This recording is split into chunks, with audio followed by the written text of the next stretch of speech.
All right. Welcome, everyone. We'll give a couple of minutes for everybody to trickle on through, but thank you for attending today's session. We're really excited to showcase some of the art of the possible today with the AI-powered skills and technologies that might exist in your tech stack. In today's session, we'll cover over some processes, some conceptual applications, really just trying to get the movement running. So we'll start here at about 2:02, 2:03-ish, just for everyone to get seated, and then we'll go into some of the content.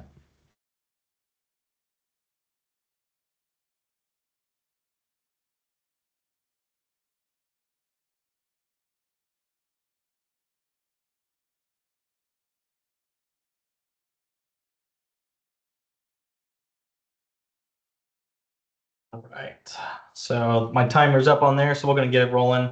Hopefully your days are going well. So welcome to our session today. Just again, as a quick recap for any new folks that have joined in, we're going to be kind of talking about how to leverage AI tools within your work stack and tech stack on how to maybe looking at applying to optimizing and enhancing the processes for job applications or skill matching, really removing the redundancy within your work. Some quick maintenance things before we get into the content above. We do have a Q&A available for this session.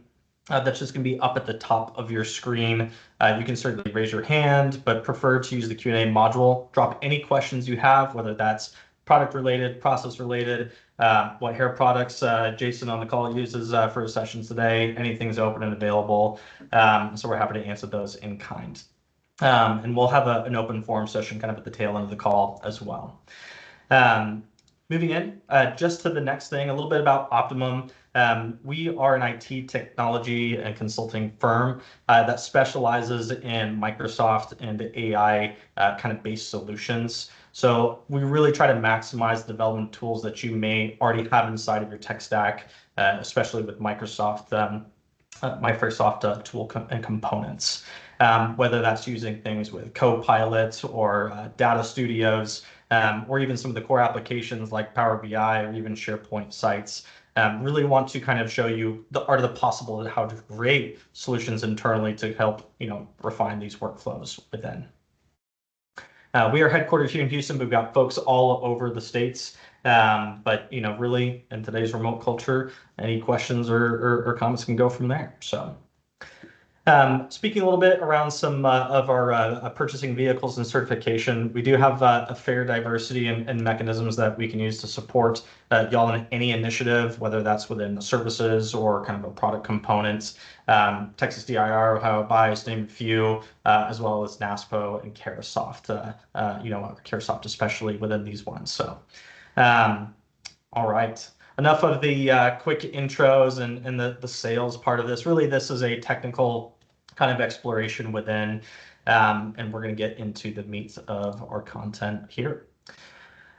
So again, we want to look at how to leverage some of these newer tools that are coming to market that really have existed for quite a while and just have picked up a lot of pacing and attention in recent times.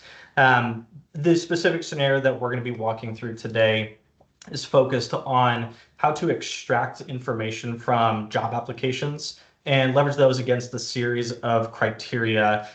Maybe it's for the positions that you're hiring for, or maybe projects that you're looking to staff. But just know that a lot of the content in today can be applied for several other business applications. So again, for this session, the things that we're really looking to enhance for your work is going to be how to review more candidates faster and still keep a fair and accurate level of kind of highlighting these skills within users. And one thing that we really want to make sure is while we're talking about some AI tools, this is kind of like a digital agent to kind of optimize the minutia or the routine kind of low value add activities that you're taking. Maybe it's processing an application, extracting out skills, putting it in a spreadsheet, and then ranking those candidates or applicants within. There's tools out there we can use to kind of automate that and do it in a consistent manner to deviate and not bring any kind of bias within. We still absolutely want to recommend, and we'll showcase how to keep a human in the loop within the process. So again, we're trying to get rid of all the sloth and the trough to bring you kind of that high level information that you could leverage yourselves to kind of build those things out. More so, these are tools that you likely already have inside your tech stack. So it's not like you're gonna have to go out and buy or build some any kind of custom integration or tie in 6 or 7 different software applications in. This is all Microsoft in our sample today. Again, keeping it accessible to you and the stakeholders. So some of the things that we'll talk about beyond this block of text is showing how to convert these PDFs into structured data. And what I mean by that is PDFs are just kind of that human readable format. You're used to seeing kind of the layer of that information, but you may have lots of pages in those files. It's a lot to process. How can we take that from a PDF layout into a table to identify some high classification flags? Things like those flags could be, highlights the job requirements, project-specific skills, or even recent projects that might apply to the role or position you're looking to fill. And then giving you some quick summaries and highlights for those applicants. So again, we can bring those high value resources up to the forefront. What we have today is a lightweight scenario and sample. It is certainly ready to deploy. So if you're interested in what we've got to show, we're happy to kind of walk through and show you how to access that. It can always be tailored to more specific use cases, and we can help you kind of assess that in a future state if you'd like to have a call offline. All right, moving on through. So I like to kind of start from a high level process point. And one thing that we'll make sure to do as well as this is provide you a copy of the deck and some of the samples so you can review offline. This call is recorded and will be provided also as well if you have any other future reference. But we're going to be talking about basically from that application, the actual document, once it's loaded into a SharePoint file or Drive, how we're extracting that content out, placing it inside of this list for kind of review and analysis, and then coming up with kind of the scoring or the highlighting of skills for those applicants for the context in different ways that you can use this to analyze and spot, high tier or high value resources for those relevant roles in your applications with some BI tools. I'm going to highlight just a quick call out. We're actually going to start in our scenario down here at the kind of requirements kind of portion. Essentially, this is us saying for these positions, what are the skills that are important to us to fulfill this role? That can be like things like your job description as free text or more tangible fields by actual name certifications. It could be location information if you need someone that's in close proximity. Really, it's what are the rules that you want to install in this component that we are kind of looking through the documents to process. From that requirements, we're going to kind of go all the way up to the very start of this process is capturing those applications. There's a lot of ways that we can do this. Simply, we're going to be looking at pulling it from a PDF. That can come over from an email address. We can kind of monitor a mailbox. It can be uploaded to a file on the cloud or on desktop. But that's really the starting point is when we get an applicant, how do we transfer those in? And that's, again, where we're really kind of looking at storing that information and starting the process throughout, storing it inside SharePoint for reference. So you've got a master applicant kind of database, and then leveraging through steps 3, 4, and 5, kind of the back end where we're processing this information to give you these kind of resulting scorecards in the final step at stage kind of 6. So this is our table that we're presenting kind of our fact findings or that summary information. Then kind of wrapping up this loop is where we're going to come back down and showcase, in addition to this tabular and analytical kind of view from leveraging some of these AI components like Copilot Studio and AI Builder, we'll tie that into some BI visuals from Power BI where you can get additional insights that might give you some surprising finds and different ways that you can talk to your data now that we have a system like this. All right. So without further ado, I'm going to pass the brains over to Jason, who's going to show us what all that text and imagery looks like in context. So gear up, everyone, while we kind of get this transferred over. We would open the floor for any questions or feedback from the group as it comes through the demo. We'll answer those questions again via the chat as they come, and certainly have an opening at the tail end. But Jason, take it away. Cool. All right, thanks, Chris.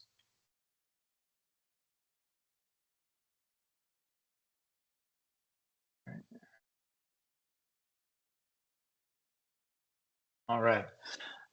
So as Chris mentioned, if you're familiar with the CAPS agency or if you use it at all, you have job applications coming in and you're doing a manual review. Then you're looking for, are they meeting certain requirements and standards and things of that nature? And so that can take hours, that can take days. And so our ultimate goal here is for this solution, and what we're looking to demonstrate today is to work through automating that process. Okay. And so I'm starting off as an HR staff resource on my AI-powered application scoring page. And there's going to be 3 sections. The first section is going to show our active positions. And so for this demonstration, we're going to have 22 job applicants applying for 7 different job positions. And then we'll go into the requirements matrix in a moment and kind of give a walkthrough of that. But the idea is that I have my 22 job applications that I've gotten from my CAPS agency. I'm going to upload those to my document library. AI Builder is going to extract the metadata, so it's viewable and searchable in the document library.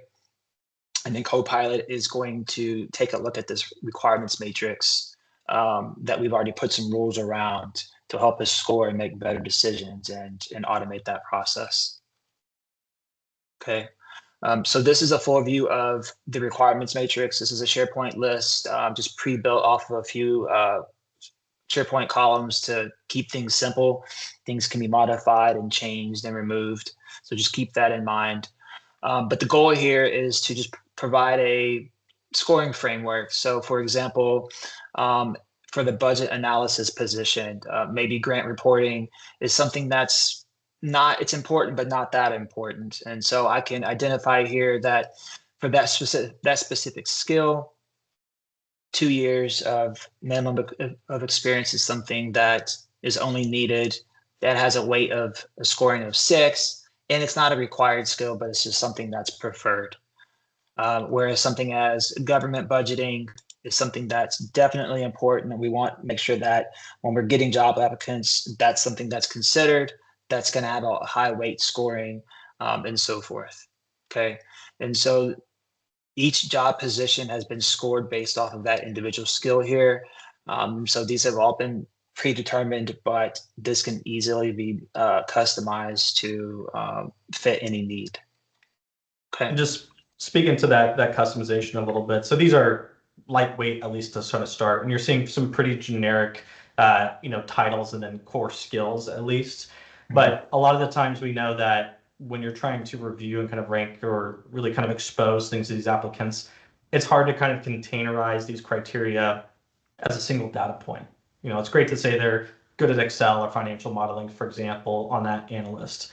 But what we can do with some of these AI tools is look at fuzzy searching as a classification. And so we could add in a description to any of these requirements where I'm saying, I need a financial analyst that can maybe help me manage grant funding or reporting, for example, or are very specific on maybe it's CapEx kind of process improvement projects internally. So I don't have to have a 4-year numeric value or a weight value or a category. I can literally have a paragraph of text, maybe describing that requirement further for my use case. And we can actually still build that kind of requirement matrix based off of fuzzy searches or indices to kind of bubble those up. So it becomes a lot more flexible and accessible when you're trying to create these kind of rules and rankings, or rules really to give this kind of scorecard or kind of assessment as that initial pass. Over time, you may find that you want dedicated variables like what we have showed here, like the weights or the required or preference things. But if you're just starting, just know that there's always flexibility to start with a lighter based approach within. So. Great. All right, so I'm going to navigate back to my AI-powered dashboard, and we're going to go down to the doc library where I'm going to be storing my my applicants, and I'm going to drag and drop 22 different job applications that were submitted across those 7 different job positions. Okay, so it's as easy as a drag and drop. And then a couple of things are going to happen as those documents are being uploaded. The first is that's on the back end. That would trigger a Power Automate flow, which is going to in return communicate with AI Builder, and AI Builder is looking at these PDFs and looking to extract data. And so we have two options while we wait. We can sit here and wait for an automatic refresh, or we can just do a manual refresh, and we can see that over time, the data is going to start being populated from each individual job application.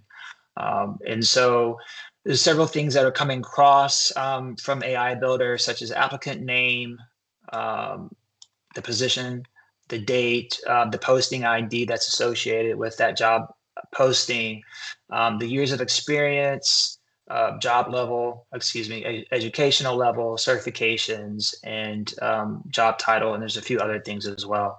But the idea here is, again, these are just simple examples. This could be customized to fit any use case or any need. Just want to pull up a sample document. We'll talk about how that translates to kind of these columns at least. Within. Yeah, absolutely. So while that's loading up, this might be part of a workflow you're doing today where you're getting, an application, maybe in a similar format to this. But if you're processing hundreds of documents at a time, kind of seeing these in line, you may be translating that to its own Excel file, maybe where there's this application name, and you're coming in and copy and pasting, information from these applications into that spreadsheet to review. So as Jason shown, like we're basically uploading that file, and we've already defined those columns or those properties that we want to do an analysis across or to bubble up those skills. So pretty much any object inside of this this PDF, for example, we can leverage as a column. So that's really customizable. So whether it's the recipient date, the actual ID, any of the kind of education or certifications, you're seeing a lot of different formats of this PDF. That's talking to that unstructured information. It's difficult for a human user essentially to look at this in bulk and kind of rank and prioritize or pull out those elements side by side. So again, the document template itself doesn't necessarily matter. It could be a Texas application for employment. It could be a different kind of grant analyst position. It could be anything really. That's really where we're looking at creating that agent flow to look at the key fields that we want to pull from these documents and then add those as columns within that list to extract from them. So again, just a sample document from here. You may have several other documents, and I invite you guys maybe to even put those in the Q&A, the question, what are the most common documents that you see that you have to process that take a lot of time, or have to kind of validate that kind of offline as a separate segment. But so again, sample document loaded in. Jason had showcased that we're just dragging and dropping all these files into a folder. That's certainly a mechanism that can be done. I alluded to it earlier, is that we can actually monitor a mailbox if that's where applications are coming in. And then as soon as you get a new email with an application, we can pull that out and load it in here and process it. So there's a lot of other ways that you can expand on the use case of these tools, especially with the Microsoft tech stack, to automate the whole process of it. And if you ever want to have some quick checks or those kind of stage gates where someone's reviewing that document, then loading it in, you certainly can. We're just showing you again kind of the art of the possible and where you can kind of take that further. So well, let's close out of the PDF, and we'll just talk a little bit around some of the columns, at least, that are presented within the applicants table. So as we saw, that was updating live, real time. That was 28 documents in initially. You may have bulk uploads like that. But again, this is now kind of your applicant tracking hub, if you will. You can see the files itself if you want to pull up and review. These are, again, some of the canned columns that we've looked at storing within. But if we're scrolling over to the right, these are really, again, the rest of those key measures that we're kind of highlighting and synthesizing in. As you'll see as well, there's kind of things like the extraction status. That's just letting us know to the users how quickly that document's being processed and when it's completed for you to kind of review. Here in a second, we'll actually look at some of these columns over to the right for scoring, and we're using that term lightly. Really, this is just kind of bubbling up kind of the what are those key kind of variables for a summary. So once our scoring status completes, we'll see that information to show you what that looks like here in a second. But that's going to give us that condensed kind of information for said applicant. So some of the things that we can expect to see are, text-based summarization of their fields. So we'll look at this first record as an example. So we've uploaded the document, it's gone through its processing, and now you're seeing some flags. So we have these things that we're calling an overall score. Maybe it's 82 if we're highlighting that one above Jason.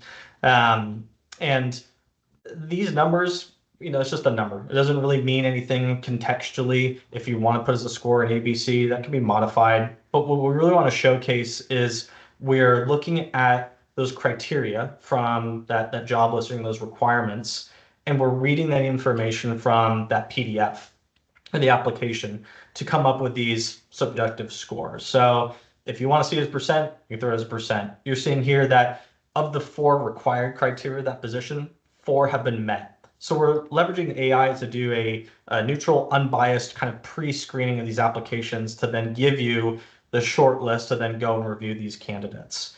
That's what these columns essentially are for, how to process things in bulk and then to highlight major events, both positives as well as maybe some negative things that you might kind of review. So beyond required certifications, 4 to 4, preferred criteria, 3 to 3, strong recommendations, kind of setting rank orders, at least for your kind of review within. I would like to highlight on the scoring notes kind of specifically. So this really is kind of summarizing, all those criteria for the context of the applicant to give us a high level description about the candidate. So they're a high performer. They've met all the criteria. This is where we can look at things like, their educational information, have certain schools or certain programs that they've participated in help meet the criteria that you want for that application itself. Some other things that you can look at are possibly creating, a segment on this where maybe it's beyond the educational or the certification credentials for the application. Maybe it's a list of relevant projects. Maybe someone's recently completed a large capital expansion project that's relevant for you, and you want that kind of applicant as a higher priority within. So think beyond just, location or skills or certifications. Some of those softer, harder kind of things to classify, we can expose within those scoring notes and give you kind of that high level summary. Now on the converse of it, Jason, if you scroll over to the right, we can identify risks. So we know that we're leveraging AI to extract information from kind of these applications, but just as easily, people that are applying to these positions can be leveraging AI to create their own applications themselves. What this can also do is kind of validate and test/prove that someone that's applying to the position is who they say they are and that they actually have the skills or the experience within. Maybe they're saying like, yeah, I graduated from college, 8 years ago, and on their resume, it's actually, 2 years ago. So they may not actually have that long of working experience.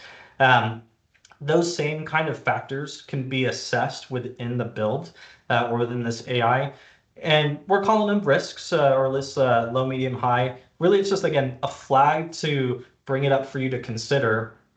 Is this something that I should look into, or maybe I should look more critically at one of these applications? Again, claiming that they've been in a leadership role, but maybe the titles of the positions that they've held or the projects they've worked on maybe are more of a junior. So their resume might be super well polished and everything that's coming out looks correctly, but the fact checking is returning a different picture.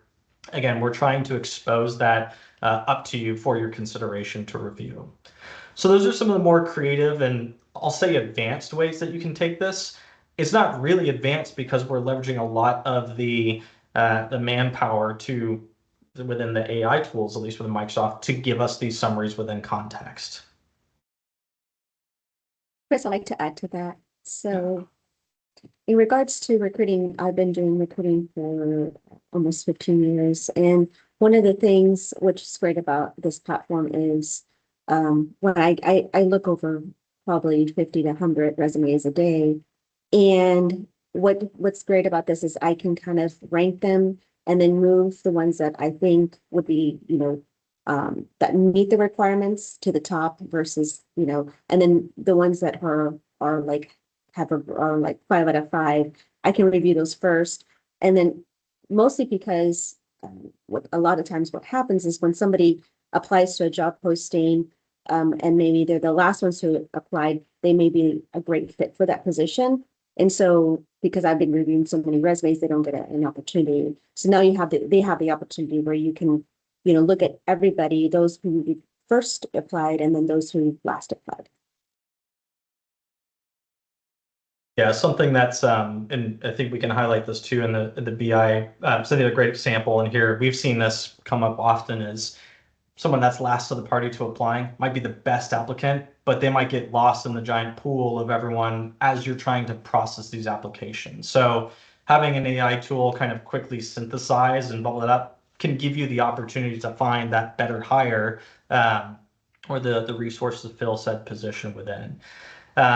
And part of the other benefits too is now that we have a database of these applicants with structured information, that might help out for future hiring or skill kind of resource allocation. So instead of maybe creating a whole new listing, you can come back to this database and then search by specific fields for matching skills or previous experience to fill that role. If you want to hire for someone that either already exists within your organization or who has recently applied, that's again cutting down on the time and the searching costs for people to fill the roles. And even further, if you want to create a tailored position based on people that haven't applied or previous kind of applications, now that you have the structured information, you can certainly do that. Those are again expanded use cases that you can take on top of here, but it's really not too much further out of the realm of possibility to create a posting from applications or to do the quick sort and ranking kind of within. So I'll throw it back to Jason, at least from the demo. Again, this is kind of a synthesis of extraction to organization of structured data. We talked about some of the applications, how to take that information and make it useful for you. Cool. Thanks, Chris. Yeah. So kind of within some of these components too, this is great. This is just all tabular based information. Let's talk about what you can do further. So these are some things that, if you're an analyst, maybe like myself, you like working inside of these spreadsheets or these tables from here. But sometimes you may want to take this a step further and actually talk to your information as a human might. There's a couple different ways that you can basically leverage this, and we may be able to kind of get this up and running here on the tail end, but we actually connect this to Copilot, for example, where I can actually talk to a virtual agent. Maybe it's my human resources bot, or whatever you want to call it. It's just there. So I can say, maybe I want to sort and filter through the list of this information. Maybe I just want to chat. So I can hop in and say, what's the status of a recent applicant? That can leverage Copilot, where you're just talking to the Copilot agent, and it will list you out, again, referring to this HR, the applicant listing. Here's the last list of candidates. These are the ones that are high performers. You can keep asking that agent from additional content on, what's the next step? How can you take it from there? And that's from a chat agent, and we'll look at that here in a second. But the other side is maybe you're more of a charts and graph user. You want to look at the long-term kind of trends and analysis of the applicants that you have within. And so we've got up on screen here is a sample dashboard that's reading that information from that applicant list. So this is built in Power BI. Of course, it's everyone's favorite analytics tool. This is where we can look at distribution of resources. So looking at that, again, more with a data backing. So I could go in and click and filter through, who are my analysts are at. I can look at their skills and their skills distributions over kind of towards that right side, maybe which applicants are higher performers compared to others. So I can look at that even from a resource loading or balancing. If I'm building a comprehensive team, I might want to fit those puzzle pieces together to find high performers, maybe as a senior resource, to pull in with maybe more cost-effective resources that might be lacking in skills. So this is a way for you to really mix and match that information more than just the grid data. One of my favorite kind of types of charts that I use to kind of assess or look at skills, at least in this case, are things like that radar chart, kind of in that bottom left, the spider web. This shows that skill distribution or the composition. Again, that's where I could, actively select on an applicant, see their skill model. Maybe that's more they're on the data and BI side as opposed to maybe on the construction or the accounting and financial. So that's the user's kind of profile or makeup of skills or experience. But again, that's just reading now from the data that we've extracted from those applications into more of this analytical kind of dashboard from here. So I might pose a question to the broader group. Is this kind of a series of information that you're lacking now or would find value in being able to, not only assess applicants, but also to find best matching skills kind of within? If you have feedback, feel free to drop that kind of in the Q&A. If you want to talk about this more specifically within we certainly can as well. So, but again, this is pulling from that structured data. If I wanted to chat with it with a Copilot bot, that can certainly sit on top of this or in tandem. So we're getting that information for whichever users are consuming that information within. So I'll take a quick pause from the group, and I know that we are kind of about halfway through the session. Really, we've got kind of the bigger wrap up here is open-ended questions for the broader group. So I'd open the invitation for any Q&A. We're happy to kind of go back from other components within the demo that we've had. But yeah, I might open up the floor for anyone that's willing or brave enough to post a question. And if not, we'll look at getting you offered early a little bit for the session. So a few minutes for Q&A. Hey, Chris, we had a question come in. They asked, if you have one large PDF with all the applicants' resumes, will that work, or does it have to be individual resumes? Yeah, great question. It can be one giant or a combination. So it can be one giant PDF that has all resumes and applicants within there. Essentially, we're building in rules, or the AI tool can delineate changes in kind of the resources within. So it's a short answer of yes, it can be done. Just depends on how you would like to process that.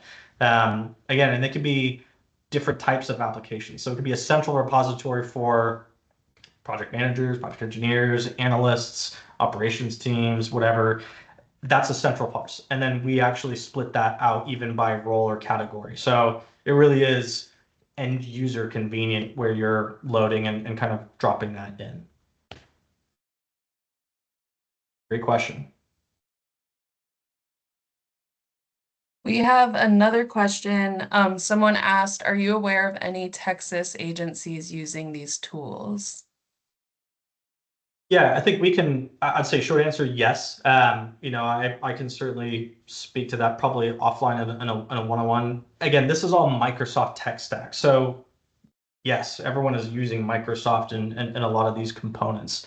If you're looking for specific references, we're happy to kind of engage and speak to you, but there's nothing distinctly unique about this. It's just really, we're putting those Lego pieces together to kind of build out the solution. We just so happen to have one that we've built dedicated for this generic applicant scoring. But really, again, since you've got Microsoft in that stack, it should be accessible. So.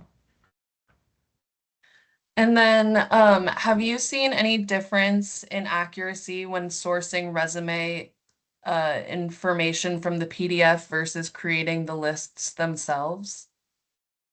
Sorry, Gabby, I clipped out on that last one. Can you kind of repeat the question for me? Oh yeah, let me here, I'm gonna bring you back on screen.